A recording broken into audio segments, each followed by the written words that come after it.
Peas on Moss is brought to you by Kimberly Schaub, a culinary scientist turned business developer. Over the past 4 years, the audience has downloaded episodes over 40,000 times, and we have 1,500 impressions across the website and a host of social media platforms. Will you consider contributing to the show to help keep it on air? Donations through Patreon help to offset the cost of web hosting, editing, and producing the various Peas on Moss offerings, from podcast episodes to videos, and every little bit helps, from corporate advertisement to sponsored content and private contributions. Reach out to me on PeasOnMoss.com for details.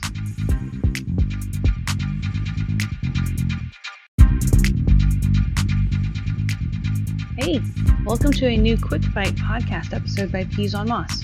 My name is Kimberly. I'm a research chef turned business developer, and I'm excited to bring you the season 5 of the show.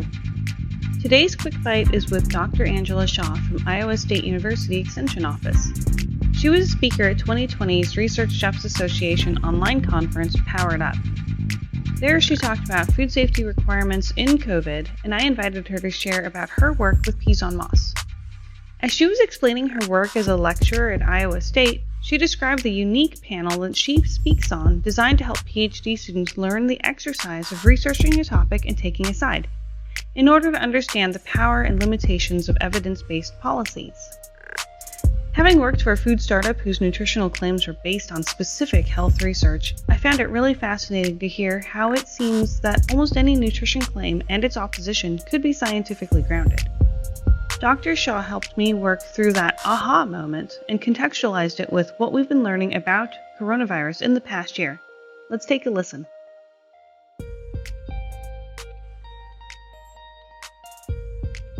Having that variety of voices helps other people, or it helps, I guess, the students in the course understand that there are many ways to look at one topic, and they may actually find an interest in one type of perspective and might be able to build their career in that direction too, right?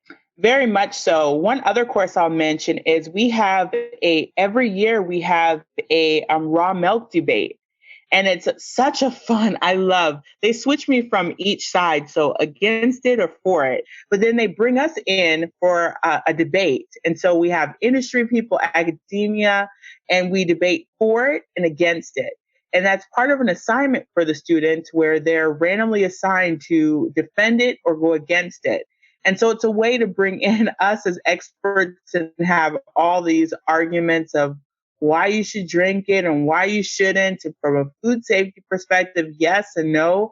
And it's just a fun way to jazz up that topic and also have some healthy debate. But I can take a topic and I can find tons of articles that go for it or against it. And we see this in a lot of different topics. And so the idea is to get the students to think about what data is being collected, who's representing that data, and get them to get some critical thinking in that. It's important for you to look at both sides because there could be merit in both types of studies that would say that is solid research that says that it's good or bad, but it's more important to actually learn about both sides of the literature and say which one is truly science-based. And you'll find a lot of loopholes when you dive in and you go into those meta-analysis of kind of the literature that say, oh, these are some good things and these are some bad things related to a topic. So I say it's a skill, but it also takes time to do.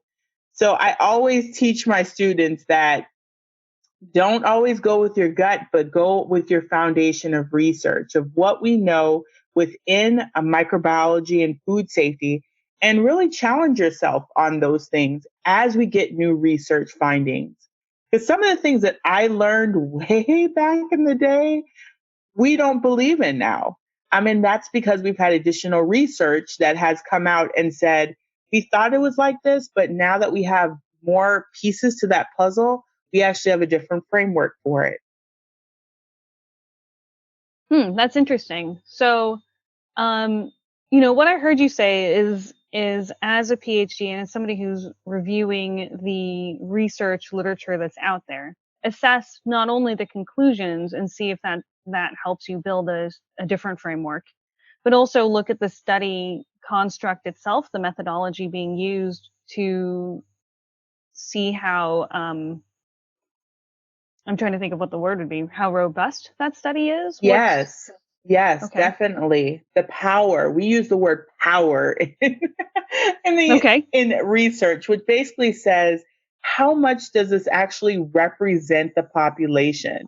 Does it have enough Mm. power to say yes or no to this? Or is there more data that needs to be had?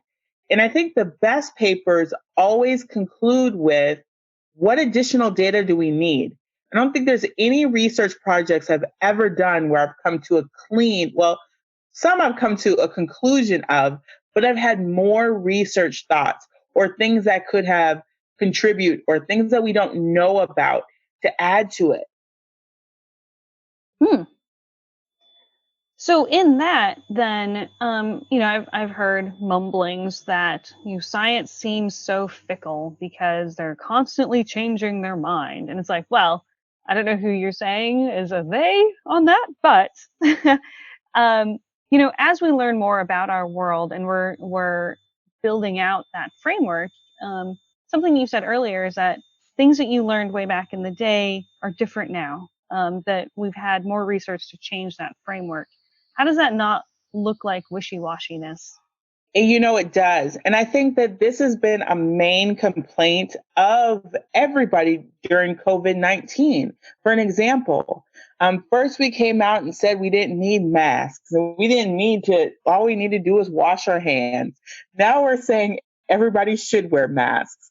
And so it does seem like it is like, can they make up their mind? But in reality, um, the Center for Disease Control, as well as United States Department of Agriculture, has been putting out grants to get data on this. There have been several grant rounds for us to learn more about the coronavirus and learn more about its survivability in every aspect of our food industry, as well as our world. And we haven't had any, with this specific strain, there hasn't been a lot of research. So they're putting out recommendations based on what we know now. But as studies develop and as we get more data, then those models that we have are going to change. So yes, it seems wishy-washy, but to me, it sounds more solid. It sounds more research-based. It sounds more evidence-based. And that's how I want to run our lives, is based on not just how we feel, but really what does the data say about it? I think that's a really important message to hammer home. And something you mentioned just prior is go back to the basics, do a crazy check on what we know about our world, that has proven so far to be timeless about food safety basics or kind of logic basics in some places.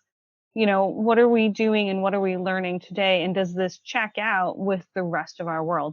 Yes, but I would also say that some of our foundation is still inexact. Um, I cite some papers on milk that are from the 1920s. It hasn't changed. It has not changed on Mm. how milk can be produced and how cheese can be produced. And we're still solid on that research. So, although some things change, some of the basics behind food safety about pH and survival in different pHs and water activities, those are timeless. And unless we find new species out there, those are going to be our recommendations from now until thousands of years from now. Those are going to still be the basics.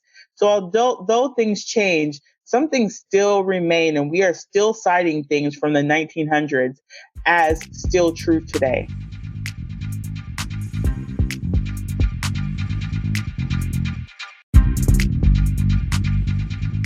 Thank you for joining us for Season 5's Quick Bite episode. I hope you're enjoying these short and sweet conversations. I'm hoping to post a full-length episode someday because the podcast guests talk about such interesting topics. In the meantime, I appreciate your continued subscription and support. Check out past episodes on PeasOnMoss.com and sign up for one of the upcoming events that PeasOnMoss is hosting, including an RCA Cooking Series fundraiser for the 25th anniversary and the monthly Hustlers Under 40 networking mixer.